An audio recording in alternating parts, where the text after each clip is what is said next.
And thanks a lot for joining us today for this month's Best Practices webinar. And I always do get questions at the start of the webinars because we do a lot of different types of educational programs. This is going to be a general education session and not an eMaint X3 product demonstration. That demonstration actually takes place at 1 p.m.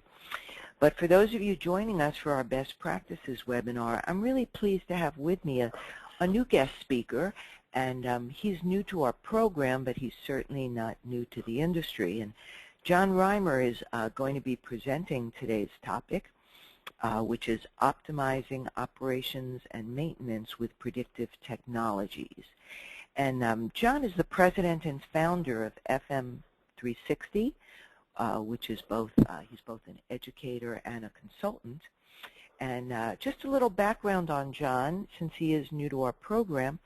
For the past 17 years, he's been in facilities management and is the founder and past president, as well as current director of the Northern Rockies chapter of IFMA. I believe John resides in the beautiful state of Idaho. Of course, that's the beauty of these webinars. I'm in New Jersey and he's in Idaho, and our listeners are all over the globe. John is a big proponent about educating the facility management community. He's an IFMA qualified instructor and also an approved building operations certification instructor. And you might have encountered John. He's taught over 50 courses across the U.S. and also speaks at many conferences, including IFMA's World Workplace Conference. And he's also been published in some of the IFMA journals. So, John, I'm so pleased to have you with us today. Are you on the line? Yes, ma'am. Thank you. You bet. And John, we had over 300 people register for this event, and I just want to give people another minute to kind of get logged in. But maybe you can tell me, we're hearing more and more about PDM from our customers. More of them are using our PDM kind of button or that component of our software. Plus, just in our conferences and when we ask people about topics of interest for these sessions, there's more interest in PDM. And maybe you can tell us a little bit in your background, if people are contemplating PDM, what are some of the obstacles you see for getting a program going? Sure. I know, fresh into the facility management industry, I actually started managing predictive maintenance pretty much out of the gate. And so I've been working with this for literally the last 17 plus years. And, some of the things that you saw back then is that the largest obstacle was typically the cost hurdle. And, just as with everything, right, the DVD player that was so expensive when it first came out, now, you can get them for, 50, 60 bucks. So the same thing with technology on the predictive maintenance side. A lot of that cost has come down, so that's great. There still is a matter of investment that you have to make when it comes to purchasing equipment, doing some training, and so forth. But good example, like infrared thermography camera. When I started in the business, they were close to 6 figures. So you were pushing $100,000 to get a camera. Now you can actually get one for about $3 to $5 grand. So considerably different. I think though that once you get over that hurdle of getting a predictive maintenance program in place, usually the biggest hurdle that plagues predictive maintenance is keeping it going. Because when you get let's say, a vibration analysis started, you look like a superhero because you go around and you find all these things, all these problems that have been waiting out there to either for you to find or basically for them to blow up on you. And you find these things all in the first year or two, and then after that it quiets down because, well, you're on top of it. And so management starts asking, well, why are we continuing to pay these folks to go around and collect data and do this analysis where there's no more problems? Well, that's the point. There's no more problems. We're doing our job. So that usually is a challenge. And we'll talk a little bit about that in this presentation about how do we continue to promote the value and how do we communicate that language to management. Perfect. Okay. Well, I think we're about ready to turn it over, but just a couple of quick housekeeping things for our listeners. I do have the phones muted because we're recording today's session, and I'll share a recording with all of the attendees today. And again, John has been kind enough to stay around at the end of his formal presentation, which will be about 40 or 45 minutes, and stay till the top of the hour and answer as many questions as we can. But you don't have to wait for the end. You can type in a question at any time in the GoToWebinar question box, and I'll go through and read as many as I can to John to answer at the end. He's also agreed to share a copy of the presentation with anyone who requests it. So we'll have a little survey at the end of the presentation, and just check the box that you'd like to get a copy of a PDF of today's presentation, and he'll share that with you. So I think that's it for housekeeping. So let me turn it over to you, John. Great, thank you. And thank you for all those of you that are attending online. I appreciate that. I know it's hard to take time out of your schedule, but I hope that you will find this worth the time of sitting through the presentation here. So briefly, our agenda, what I wanted to talk about first before we dive into predictive maintenance specifically, I just wanted to look at some different maintenance strategies and, of course, the definitions associated with those. And I'll say they're kind of my dumbed-down definitions, if you will, try to keep it simple for us. Then we'll look at benefits of predictive maintenance. And this kind of goes back to what I said just a few minutes ago about how do we communicate the value of what predictive maintenance and even just our facilities program in general provides to the organization. And then we're going to go more specifically into each of the primary predictive maintenance technologies. There's a few little stray ones that we might not touch upon, but we're going to hit the majority of them. I want to talk about what are those technologies, what information can they provide you, and then, of course, when would you use them? Okay, and maybe we'll talk about a few of the hurdles or things, challenges with some of those technologies as well.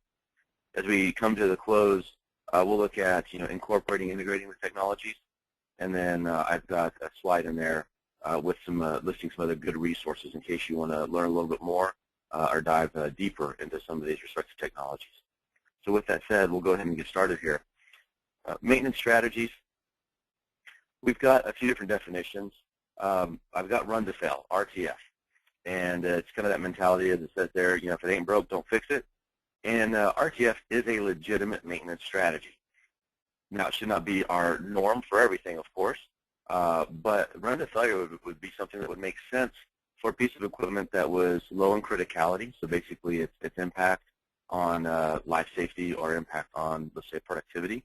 So if it has a low criticality, and then also if it's relatively inexpensive to fix or to replace, and it's fairly easy to get to, you have to ask yourself, what maintenance really is it really worth doing any type of maintenance to it? That might be one of those pieces of equipment that you do run to fail.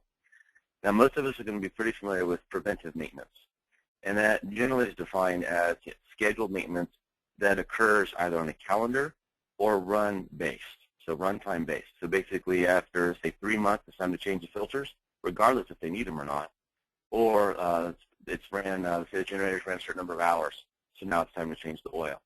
Okay, that would be preventive maintenance. And that, again, is probably the one that's been most prevalent, most common that we've all used. The downside of preventive maintenance is that, I don't want to say don't do it, but what I'm saying is that we would like to get smarter, and that's why we start looking at predictive maintenance, condition-based maintenance. Because in preventive maintenance, you're doing the maintenance whether it needs it or not. And in all actuality, you could be introducing more failure or more issues by doing the PM if you wouldn't have done anything at all. So that's what we're trying to figure out. Is there smarter ways we do this? Is there data, technology that we can leverage to help us do the right maintenance at the right time? And that's what leads us to predictive maintenance.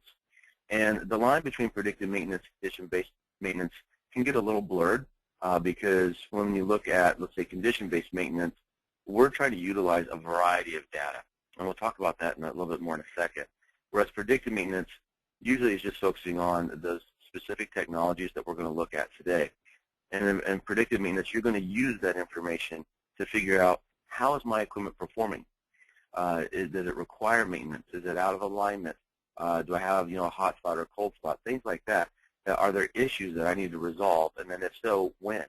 That's what predictive maintenance helps us to discern. Now, the condition-based maintenance is, to me, a slightly larger umbrella than predictive maintenance because I want to leverage the data that I get from predictive maintenance, but I also want to look at what other data can I pull in. For example, pulling in information from your control system, which it's great if you can marry that up with your maintenance management system, at least where you get some alarms or some set points. But even just looking at trend data, doing rounds and readings. So as you collect rounds and readings, as hopefully you're using some sort of mobile device to enter that in. We'll actually see an example of that, how eMaint does theirs later on in the presentation. But you want to take all this information and use that to then, again, decide when do I do the right maintenance at the right time, nothing more, nothing less. A really good, simple example of condition-based maintenance would be you monitor, ideally through your control system, but maybe it's just through rounds and readings. You've got your magnehelic gauges across your filter bank, right? So you're basically measuring the pressure differential across your filter bank. Once it gets to a certain pressure difference, that says, it's time to change the filters. Well, that's condition-based maintenance.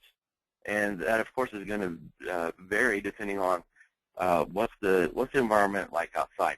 Do we have construction going on next door that's going to make you change the filters more frequently than the every 3 months that maybe a preventive maintenance would have said? Or you have, I know at least in Idaho, when the cottonwoods get going, it gets really messy. And then also you just have other, it gets higher allergens in the air, pollutants in the air, tends to make us have to change the filters more frequently than maybe the other half of the year. So again, using condition-based maintenance helps us to do that. But predictive-based maintenance tends to be a little bit more, it requires a little bit more technology, and that's what we're going to get into. But before we launch into that, I wanted to open this up and ask our first poll question here. And as Rona gets ready to open that up, the question that I want to know is, what would you estimate as you're scheduled, and when I say scheduled, it's preventive maintenance, predictive maintenance, condition-based maintenance, those things that you can plan out, versus your unplanned maintenance, so corrective maintenance or emergency maintenance, what would you consider your basically scheduled to unscheduled ratio? So your PM to CM ratio is often how it's categorized. You got the answers there. Hey, we're 80-20 or better, so 80% scheduled, 20% unscheduled or better, 50-50 or so, or 20-80, where it's 20% scheduled, 80% unscheduled, and the last one, of course, is you have no idea. So, Rona, if you wouldn't mind. Sure. Okay, we're going to make this a little interactive here, and just want to let you know these answers are anonymous, so you can be please be truthful.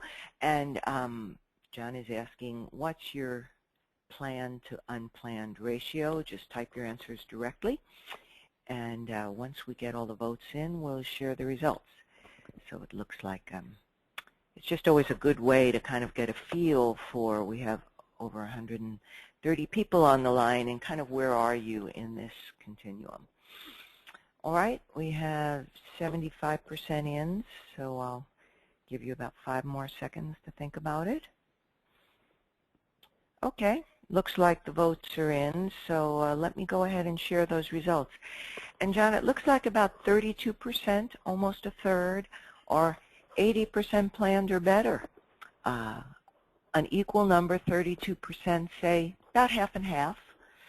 And then the remaining is split between 23%, a little less than a quarter, say we're the 20-80 rather than the 80-20, and 13% are it's unknown.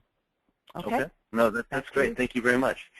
I'm very pleased to see that we have a third of you saying that you're 80-20 or better. And I know that there was a study that was done, it came out just a few years ago that I saw, that if memory serves, it was about half of facility organizations report that they're reactive.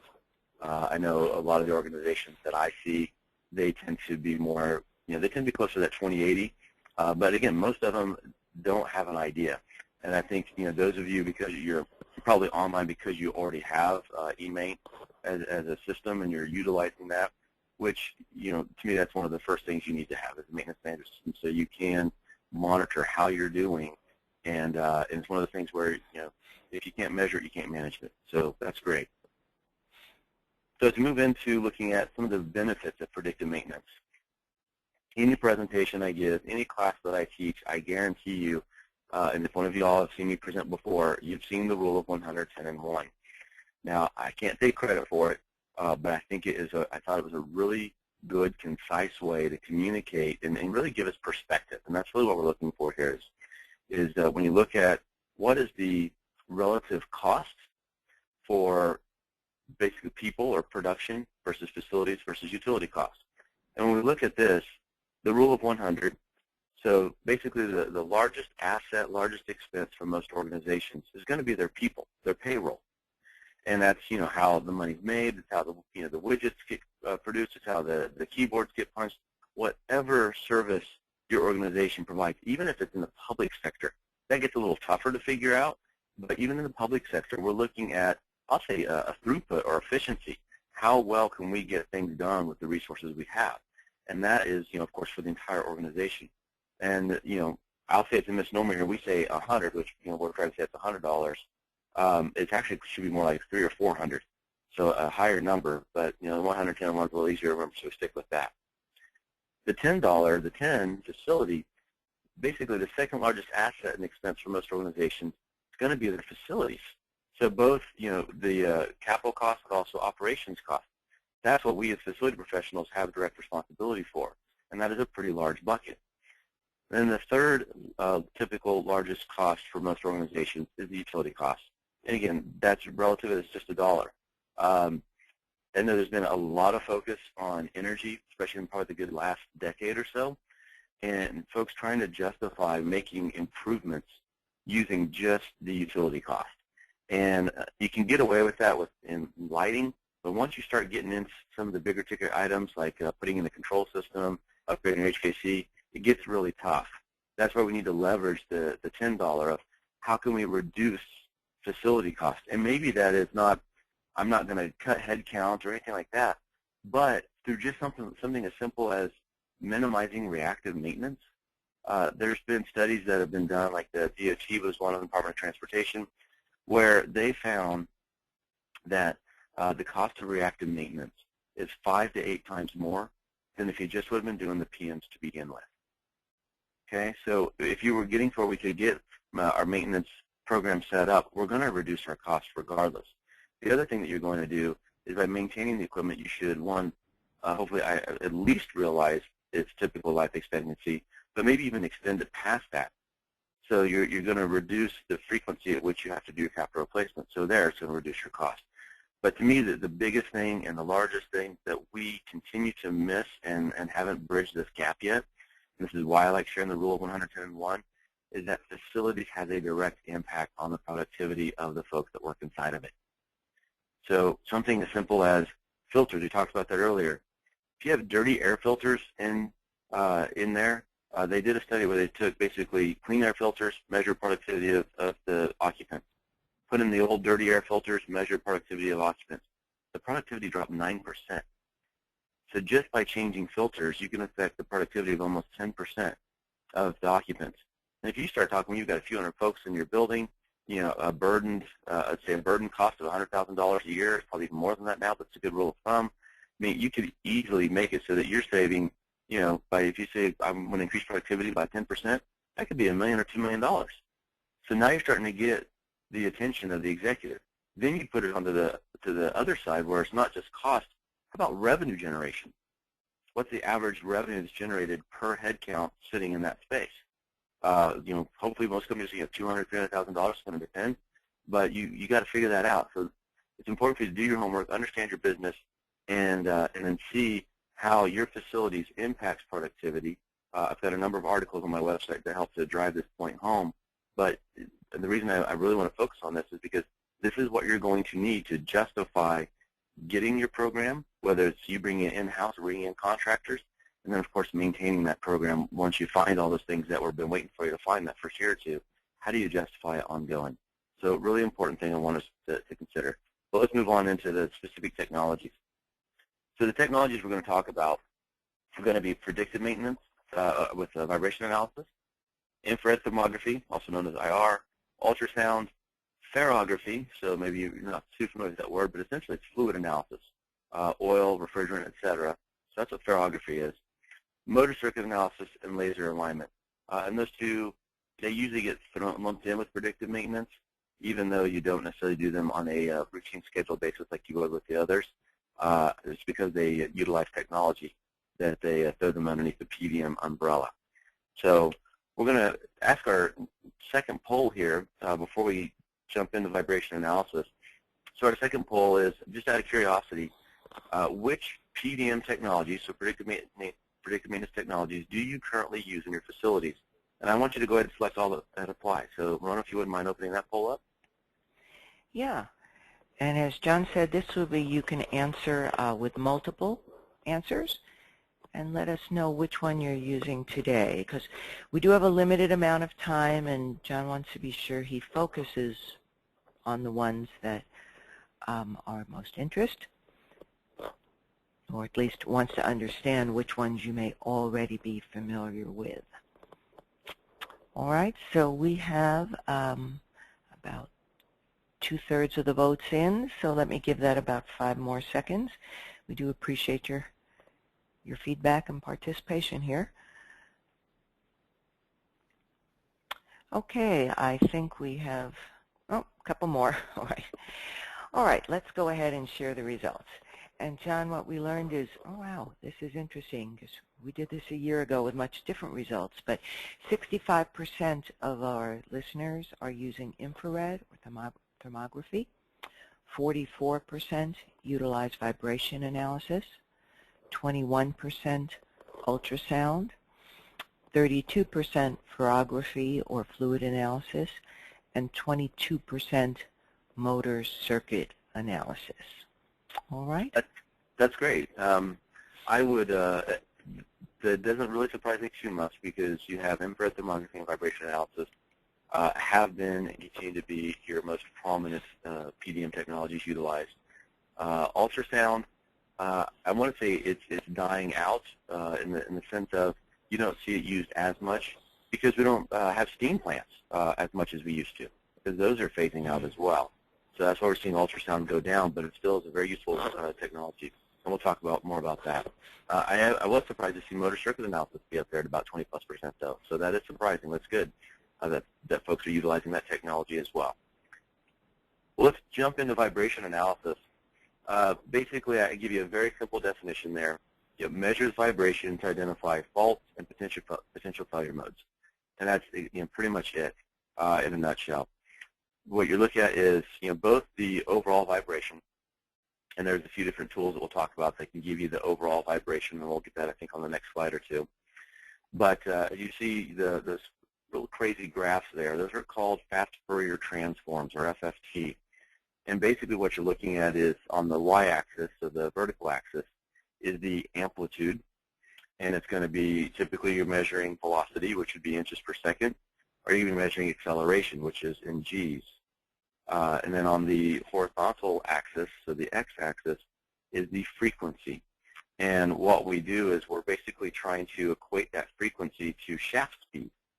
And with that, on the shaft speed, it's going to depend, especially if you've got, let's say, a belt-driven fan.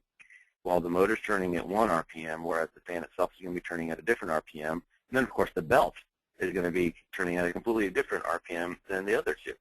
So you have to know what your speeds are. Makes it a little bit more tricky today, of course, with having VFDs, or variable frequency drives. So you have to lock those basically into a speed while you take your data, so it doesn't fluctuate while you're collecting your data. And what you're doing is, through that information, you're trying to discern what's going on. And the next slide here will show us that most folks would limit vibration analysis to saying, well, it tells us how the bearings are doing. And yeah, it does, but it really tells us so much more than that. I mean, we might have a bearing issue, but to me the bigger concern is I want to know why. I've asked folks, do you have a good preventive maintenance program? What's your maintenance program like? And I've had the response more than once that oh yeah, we have a great program. We catch that bearing fell on every 6 months, and we replace it before it fails on us. Did you ever stop to wonder why it was failing every 6 months? Because you shouldn't be dealing with that. That's where vibration analysis will help you to discern, is it an unbalance or imbalance? Is it misalignment? And actually, those two right there, I would say misalignment is about 50-55% of the causes. Unbalance is going to be about 45 to 50%. So between those two, you're a good 90+% of your vibrations are caused by those two items, which are pretty simple for you to fix. I mean, misalignment is simply that, whether you've got your sheaves on your belts, your pulleys misaligned, or a pump and motor slightly misaligned, has a significant effect on the vibration, which of course, if you're generating vibration, that means that you're taking energy to do that. So you're impacting the efficiency of the equipment, and then also the longevity of the equipment between having to replace bearings and so forth. Other things that you can see is something as a bent shaft. If you all have, especially larger motors, if you have larger motors that you rotate, you do like a lead lag scenario where you've got motor 1, motor 2, and motor 2 you just let, when it's in the lag, it just sits there. That could actually cause the shaft to bend, and you see this even on large air handlers, especially if you got an overhung rotor. That could cause the shaft to start bending. The other thing that it can do is if there's vibration, even insignificant vibration, that it transmits through the foundations, through the skid if they're on the same skid. Even with isolation dampers, you can pick up vibration on the equipment that is offline, and because it's not turning, basically the bearings just sit there and vibrate, and it'll start damaging those bearings even though it's not running at all. So if you have those larger motors, it's a good idea to put them at least on a really slow rotation with your VFD if possible. You got gearbox issues, looseness, which looseness can lead to, as the very last bullet point says, is resonance, which we want to try to avoid that. Belts, of course. You can also use basically a strobe, a photo strobe or light strobe gun. Most of you might use that to think of like a tachometer, and you use that to find the belt speed. But if you will turn that do basically just a little bit off of what that belt speed is, you can do what they call the slow motion study. So while everything's still running, you can actually see how your belts are performing, especially if you've got 3, 4, 5 belts on the system. It's great to see how they're performing together, and it gives you the opportunity to see which ones are twisting and giving you problems. Fan and impeller issues. It's pretty common to see just buildup on a fan, or even a bent blade can give you that imbalance that we were talking about that is almost half of all problems. And then of course impeller issues.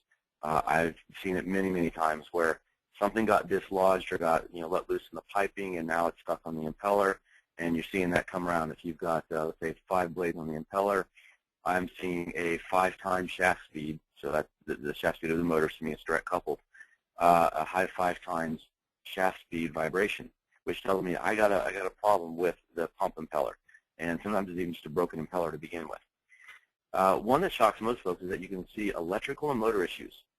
I saw this a lot when VFDs first started getting introduced to the market. They were putting them on motors that the insulation wasn't rated for it. And one, I could see the VFD chopping frequency, where basically the change in voltage in the VFD, as it's doing what they call the chopping frequency, was poking holes in the insulation on the motor, and essentially it was going to cause turn-to-turn shorts, things like that. But I was able to pick that out, especially on those motors that didn't have the right insulation, or you can still see it if they're not grounded appropriately as well. And the last one I'll mention is resonance or beat frequencies.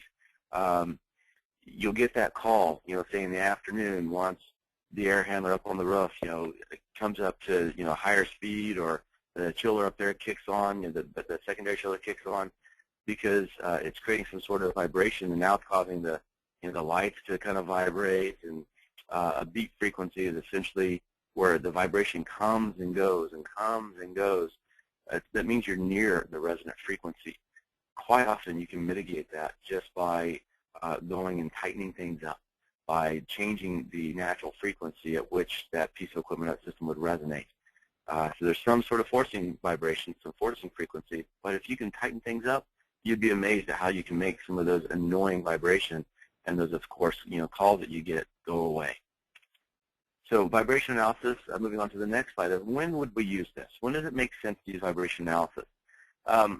Rotating equipment, yes, but again, we'll look at size. Reciprocating equipment, you can.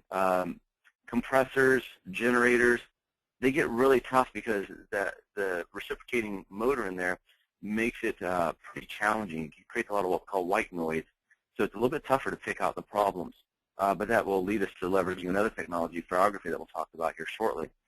But you can still do it, and I've done it on compressors, especially chillers and even generators. Now, when would you do it? I would probably say 10 horsepower or larger, but again, it's going to depend on the criticality of the equipment or the systems. I mean, it could be a small couple horsepower pump or motor and pump, but if it's doing something that is of high priority, high criticality, that I need to monitor, yeah, I want to do some vibration analysis. And then how often do I do this? I would recommend monthly to quarterly readings. I have some folks that say, well, we're just going to do it once a year. Problem is that there's so much that can happen in 1 year. I'd rather monitor them on a monthly to quarterly basis. And just because I see something, see a problem, doesn't mean that it's like, oh, shut down now, even if it's a problem with the bearings. Because just because you starting to have bearing failure, there's multiple stages in bearing failure. It doesn't mean that you shut everything down. The nice thing about vibration analysis and even predictive maintenance as a whole, that you can schedule the downtime. So we know that, hey, we've got a shutdown coming up on 4th of July weekend. Well, I'm going to monitor it more closely to make sure it doesn't fail on us, but I'm going to make sure I trend this and see, can we write it out so we have our scheduled shutdown so we do not impact production, right? Because that's another way that we justify our program and justify our existence, is we want to keep the widgets flying out the door. We don't want to have to impact people working, so this allows us to be able to do that. The next one is how to implement. There's a variety of tools and software out there. I've got a few shown here that you have to choose from. You have the SPM, the small one on the left, that image there. Basically, that's PdM Technologies, and that one can give you an overall vibration where it lets you know is it vibrating above a certain velocity, where it gives you a red, yellow, green. Real simple. And the nice thing is that maybe you're the one going around doing a monthly, and looking at how's your vibration doing.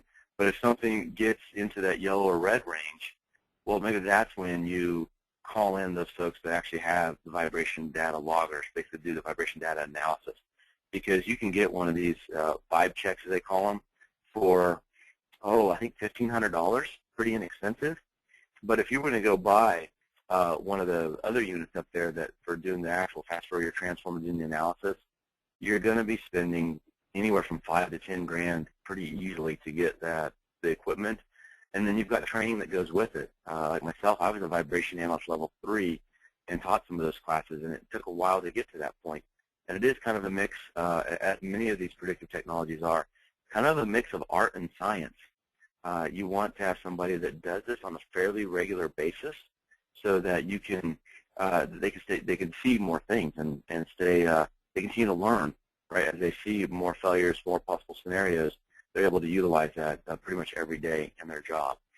The other thing to consider, especially with vibration analysis, is how large of a facility or campus do you have?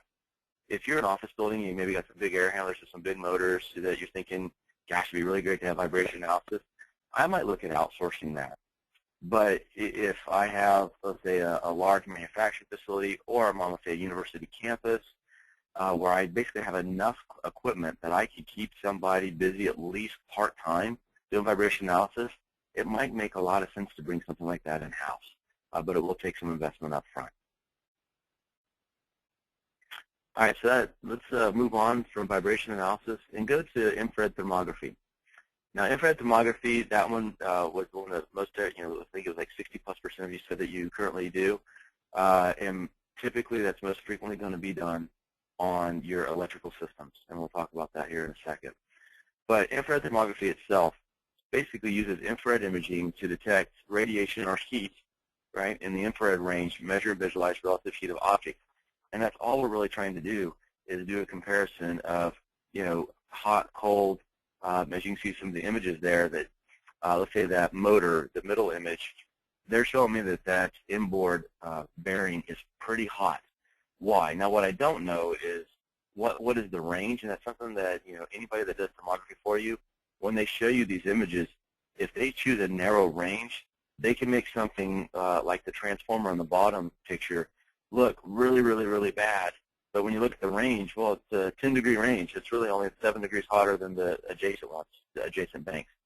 That's really not an issue. But so make sure you note the range they're showing you on that, and really how hot is that relative to everything else.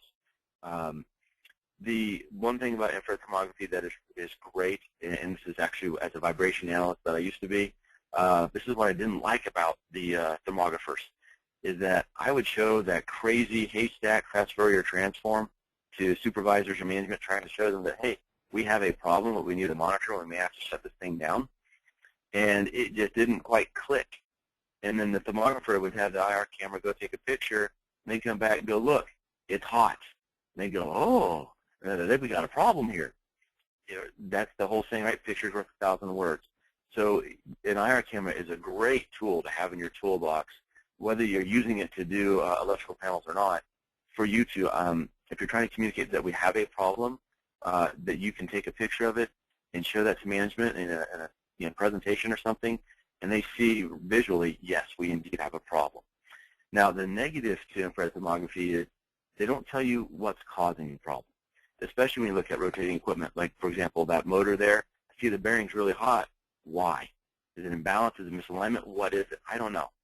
But maybe that's where, if I see it with my IR camera, that's where I might call in, vibration analyst to come look at this and say, all right, can you tell me what's causing it? Okay?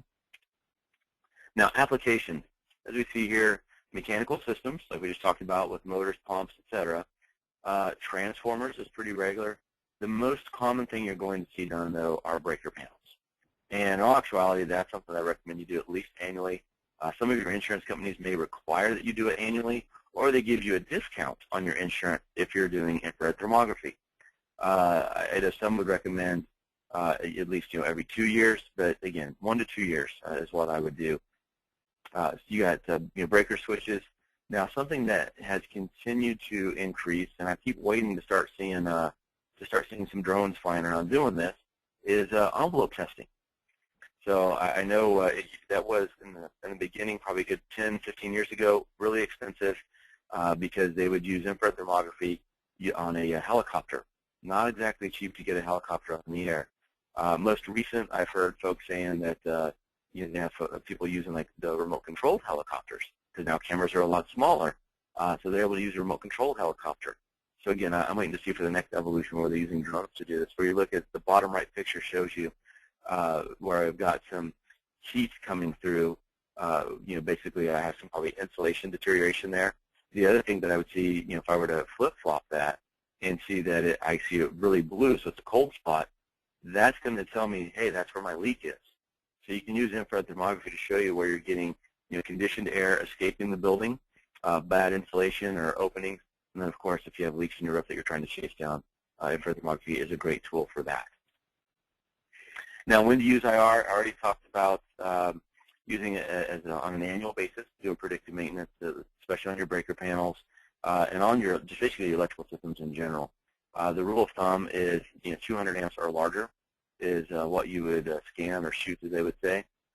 You could also use it for troubleshooting. And then the last bullet point there is to help you sell. Like I said, that picture's worth 1,000 words. If you're trying to communicate, let's say you're trying to justify getting this piece of equipment replaced or upgraded, you can use your IR camera to maybe, give them a visual of the problem, because it's not too often that management will go out there into the field and see some of this stuff. Even then, they might not understand what they're seeing. But you show them something that's glowing red, that's going to definitely communicate to them that there is an issue. Now, how to implement, like I said already, I would definitely get one of those smaller IR cameras. Like $3 to $5 grand is what you can get them for these days. Useful tool to keep in your toolbox. But when it comes to doing your actual electrical scan, unless you're a certified thermographer and that you do this on a pretty regular basis, I would recommend outsourcing that. Again, if you have a large campus, let's say university campus, corporate campus, where you're going to pretty much be doing IRs almost every week, that would just like bringing it in-house. Otherwise, I would outsource it. I had once, one campus alone, we had 7 million square feet that I was managing, and one of my responsibilities with this was the PdM program. We outsourced the IR because they were able to stay more current with the technology by the newer cameras. They had multiple thermographers that we could pull in if we wanted to bang something out in a weekend. So it made a lot more sense for us to outsource. But I would make sure that that they were a certified thermographer. There's a lot of electricians, electrical companies that do this, but it's typically more on the side. So just double check that. One last note that I want to point out is IR ports. You see the top left image there, the iris.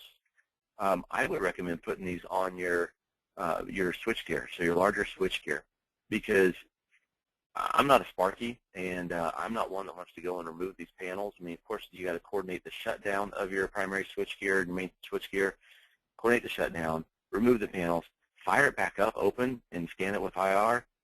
I don't want to do that. So they've got these ports that have been out for quite some time, and if you go to their website, you will see the giant list of approvals and UL listing and all these different things showing that these are legitimate. You can put these on your switchgear, but when you go to do your major electrical maintenance that you should do every 3 to 5 years, where you actually go into your medium voltage switchgear, again, depending on how you define medium voltage, but you go into your switchgear, you do the routine maintenance.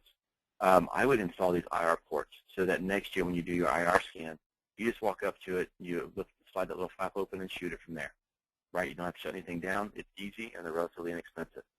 So something to keep in mind.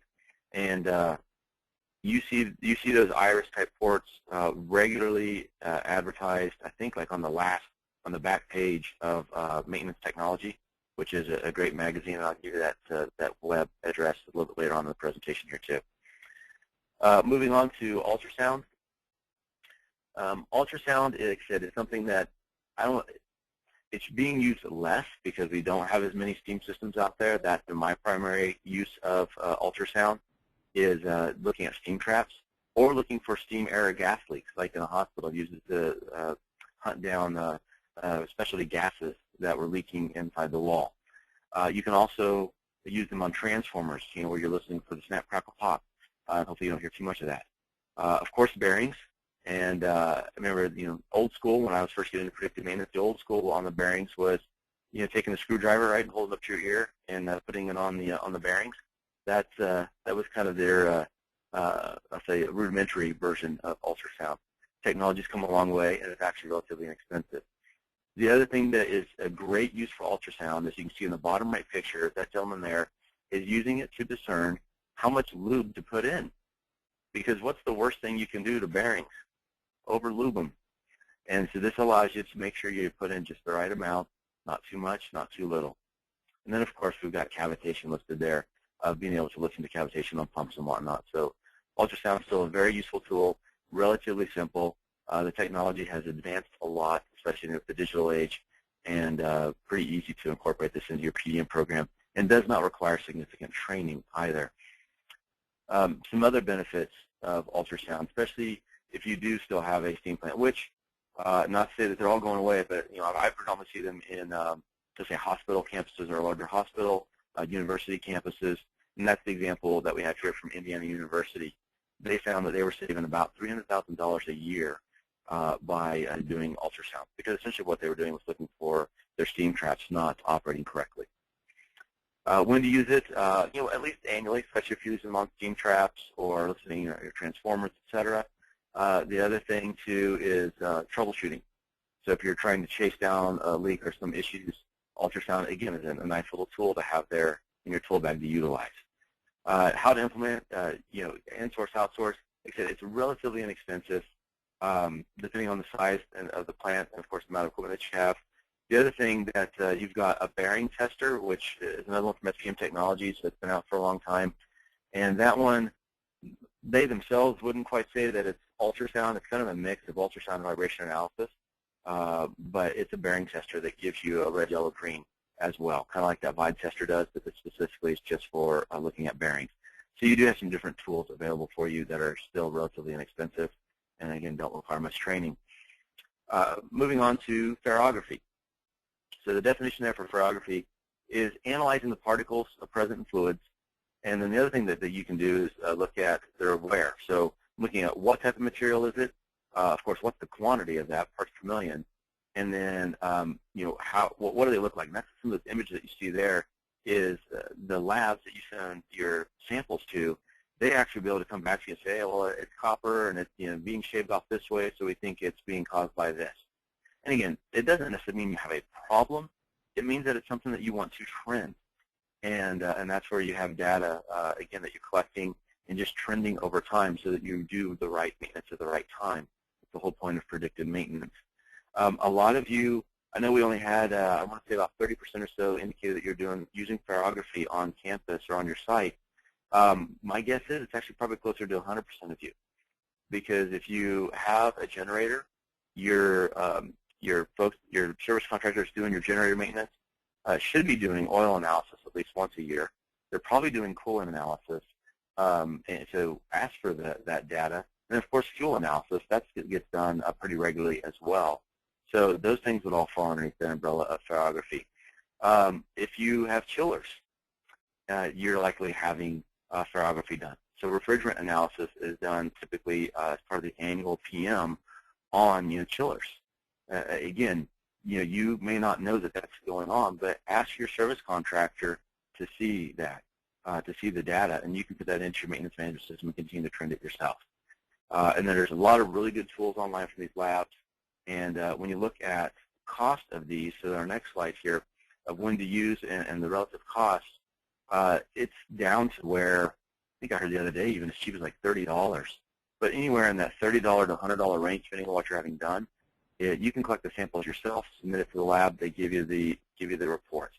And most lubrication suppliers do have labs. But again, check with your service providers on these various pieces of equipment, because they're probably already doing it. You just might not be aware. And then what systems are really good to use Thermography on? Like I said, generation chillers already. Transformers are a good one to do oil, if you have an oil-filled transformer, doing samples. And then, of course, gearboxes or transmission.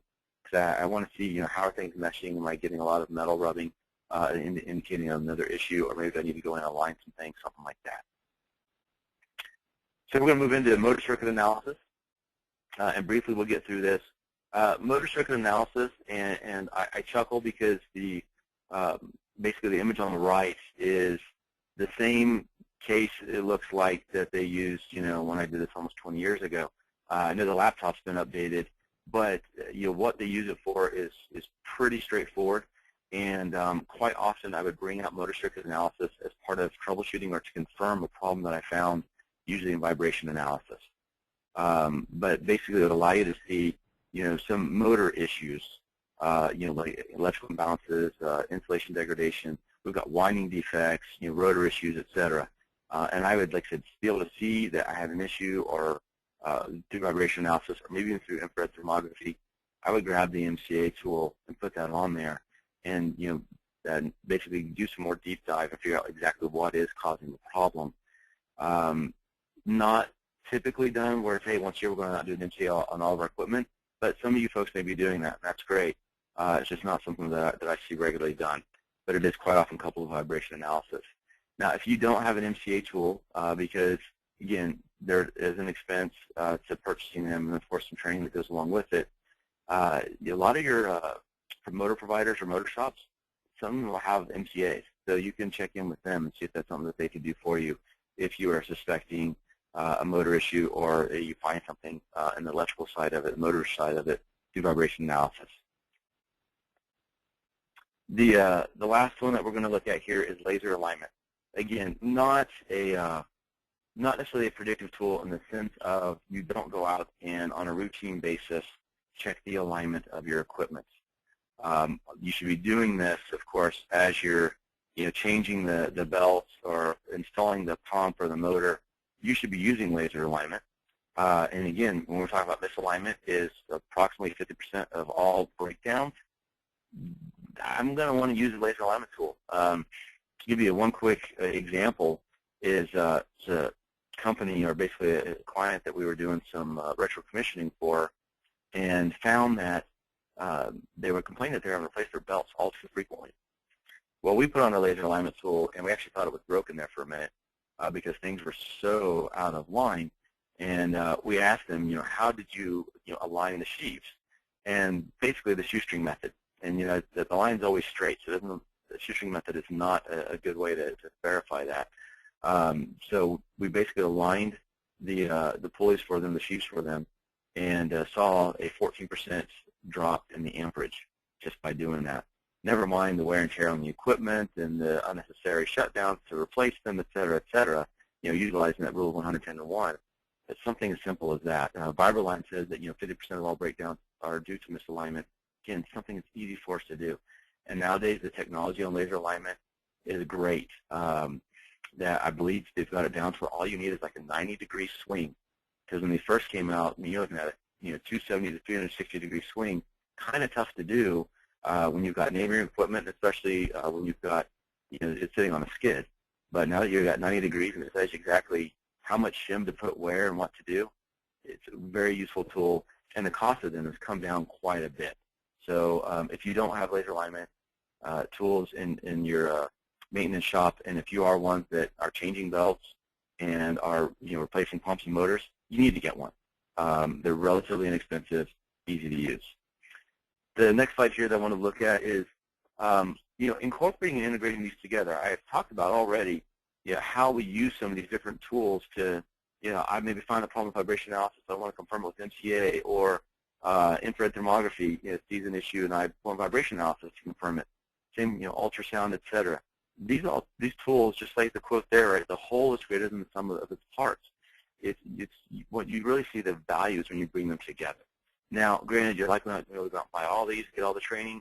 So I would start with the most prominent ones, like IR and vibration, like many of you already have, and then add these other tools as it makes sense, whether you in-house it or outsource it. But look at adding to your tool set so that you can provide that holistic picture of the data, tie that into what we already defined as condition-based maintenance, and leveraging what you get off your control system, off your rounds and readings, etc. So bringing those together, which takes us to a great feature that Rona was sharing with me about eMaint in their condition monitoring center. And not going to get into the how-to, because eMaint has a lot of how-to webinars that will show you how to use this type of functionality in their system. But a good example is you've got your smartphone there on the left where you're doing your rounds and readings, your meter readings, collecting that data. It gets uploaded every day, as you do it, into the system, so that you're seeing, how things are performing, you're trending and tracking. That can, ties into condition-based maintenance, such as you got alarms or triggers set up like they do here, where once it gets above a certain threshold, it can generate a work order. They already tie into Polaris Laboratories, so your ferrography, so your fluid analysis, those samples come back electronically, and then you can also import readings. So again, you've got if you have eMaint, you have the capacity there to be able to do it and tie it in and start leveraging this data today to drive that smarter maintenance, leveraging these smarter tools. The last slide here is where to learn more. I've mentioned a few of these a little bit already. Reliabilityweb.com, good resource. That Maintenance Technology magazine, I'm still one that likes getting the paper copies. I'm sorry, I like highlighters. It's just how I am. But you can get the electronic copy. The magazine itself is free, and then the MC-Online is where you would go. Great resource.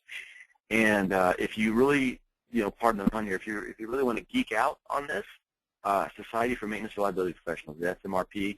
I used to be part of them years ago, and especially it tends to be heavier in the more industrialized sectors where you have actual maintenance reliability specialists there, say a manufacturing environment that actually reside there. Uptime, so you have Uptime Magazine, another good resource for you to use, and they take a little bit larger approach on this. And then each of the manufacturers' websites.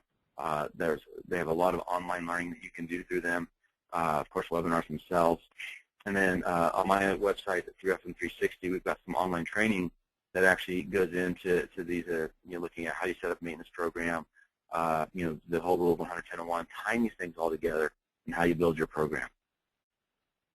So here's our last poll that I wanted to add, is what is the biggest obstacle to implement a robust maintenance program? And then if you wouldn't mind selecting all that apply. So Rona, if you wouldn't mind opening that up. Sure. If we can just take a moment here at the end, before the end of the session, and let us know, just so John understands, what is it that keeps you from doing all you'd like to do with your maintenance program? Is it lack of support? You're too busy putting out fires? Is it culture change, politics, or there's no perceived value, or you feel you don't need one because the organization is doing well as is. All right, so if you just take a few moments and just let us know your thoughts. It's always nice, too, to see how you benchmark with the other listeners on the line today. All right, I'll give us a few more seconds. Yep. And as I said, this of course, is looking at a little bit bigger picture than just PdM and looking at a robust maintenance program as a whole. So if that doesn't color your answer too differently. All right, it looks like the votes are in, so let me just go ahead and share it, John. Looks like 26% say it's the lack of management support. Almost half say they are busy fighting fires in reactive mode, and it's hard to stop. Only 13% say politics, 12% say the team doesn't see value, and only 2% say it's not because of lack of need. Okay. Well, good. So at least the fact that we have 2% don't need one, and it may not be that your facilities have the type of equipment that you would require one. I'm glad to see that number small. I think the lack of management support and the team doesn't see value, those things go hand in hand, and I bet y'all be really surprised that that politics and business relationships are going to feed right into the lack of management support, especially when you get at that facility manager and director level. Your primary job is to manage relationships, to market the facilities team and the value of the services, because our end goal is to mitigate and get away from that firefighting, and that usually is what makes us be very reactive because we've got that deferred maintenance. So try to utilize, again, that rule of 101 to help you start justifying some of these programs. Look at some other resources, other training that you could leverage as well and help you to put together the right business case, if you will, for some of these things. And we do have resources like that on my site. I actually just published an article, I think, last week called the In Your Face Business Case that helps you to put some of this stuff together in a pretty simple, straightforward fashion. So with that, I know we're running low on time. I get a little passionate about maintenance, but I'll stick around as long as we can and answer any questions. And then if you need to, feel free to contact me. I've got my information there if you have further questions that we maybe don't get to today. So Ronna, go ahead and open up the question panel if you wouldn't mind. Great. And for those people that do have to leave at the top of the hour, we will share a link to the recording, and there is a survey at the end of the webinar, or you can reach out to John directly and let him know that you'd like to get a PDF of today's presentation. And one last thing is we also on the survey ask for other topics that might be of interest to you. That's part of the reason we asked that last survey question, because John is obviously a wealth of information, and if we invite him back, want to make sure we're presenting topics that really do resonate and help you with your challenges. So we did get a few questions, John, so let me go and read them. One quick one is, you had mentioned earlier on a Predictive Maintenance magazine, and could you mention again what the name of that one was? Sure, there's a few of them out there. I know the SMRP, I believe they have their own publication, so that's Society of Maintenance Reliability Professionals, so you can look there. And let me just back up to the Where to Learn More slide real quick for you. You've got that maintenance and reliability, so that mt-online.com. I would recommend looking there. One I didn't put like sound and vibration, where it focuses specifically just on ultrasound vibration analysis. So it's going to depend. I mean, there's a number of different journals out there, but Maintenance and Technology is probably the one that I have been getting for easily the last 15 plus years. I still get it today, even though I'm not heavily involved in predictive maintenance anymore. It's a very useful magazine, so I would look into getting a few of those. Great. Here's a more technical question. Someone is just asking one of our listeners, is it okay to use infrared on electrical panels and vibration analysis on motors and couplings? They just like a little clarification. Absolutely, yeah, absolutely. So when infrared thermography is predominantly used on your electrical panels, and essentially that's part of that annual IR scan that should be done. And again, that should be done by a certified thermographer, where they remove the dead fronts, making sure they're wearing the proper PPE. We want to make sure we cover the safety and the arc flash guidelines there. And they shoot those panels with the IR camera once a year. And then you should get a really good report from them indicating problems that you might require you to shut down and do some torquing and tightening. And then, of course, vibration analysis. You have rotating equipment. So your fans, your pumps, your motors, and depending on the equipment, you might actually have to permanently mount some vibration transducers, like let's say in big air handlers, because it's not fun to be in an air handler while it's running. You're not really supposed to do that. So that can be a challenge. But yes, rotating equipment would be great for vibration analysis. Okay, one more somewhat technical question that came in, and I do want to just remind all the listeners that John will be able to send you a PDF of today's session, and there'll be a survey as soon as I close the webinar, and you can there'll be a question there asking you to receive a copy, and just check the box.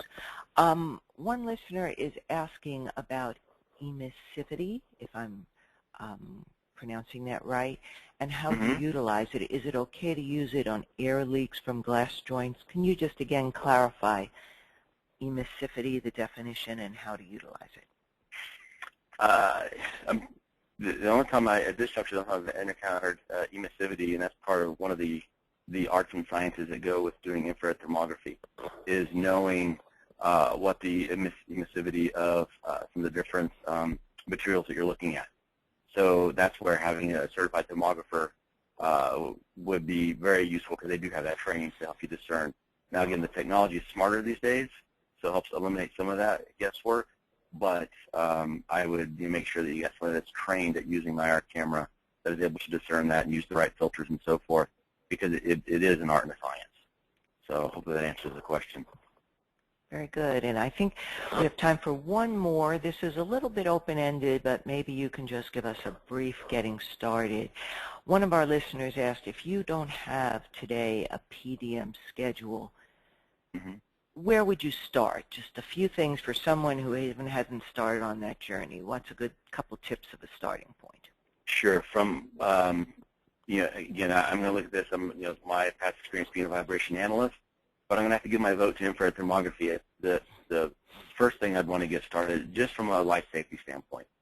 There's a couple of studies that I've read that show that if you do not maintain your breakers as they recommend, which include IR scanning and also exercising them, then you have a 50% probability of those breakers failing within 5 years. So many folks haven't done IR, and they definitely have not done the exercising of their breakers. So I would want to make sure I'm getting IR done first. That should be done annually. And again, that would bring somebody in to do that. That's a certified thermographer. And then from the vibration standpoint, that's where you're going to have to go and look at criticality of equipment, size of equipment, the rotating equipment, and figure out what makes sense, what things would fall underneath the recommendation for doing vibration analysis. And then again, now you have to decide, do I have enough to justify doing that in-house, enough equipment to do that in-house, or is that somebody that it used as an outsourced service provider? And quite often, you're probably going to end up by bringing that from a service contractor in as you start doing that. But I would want to find somebody that I want to get the data electronically, so that I can incorporate that into your maintenance management system and help that feed into your overall condition-based maintenance program. Excellent. Well, thanks so much, John. In the interest of time, I do want to end the session today and thank John Reimer for, he's obviously very passionate, and his wealth of information for sharing this today, and again for all of our listeners for listening in and taking time out of your day. I promise to share the recording either later today, it'll just have to render, or by the morning. And again, there'll be a little survey at the end of the session, so you can let John and myself at eMaint kind of know how we did and what other topics we can bring to you that will be of value. All right, so thanks again for attending. Please feel free to share the information with your team. And thank you, John, and I hope we'll do this again. No, I appreciate the opportunity. Thank you very much. Okay, take care, guys.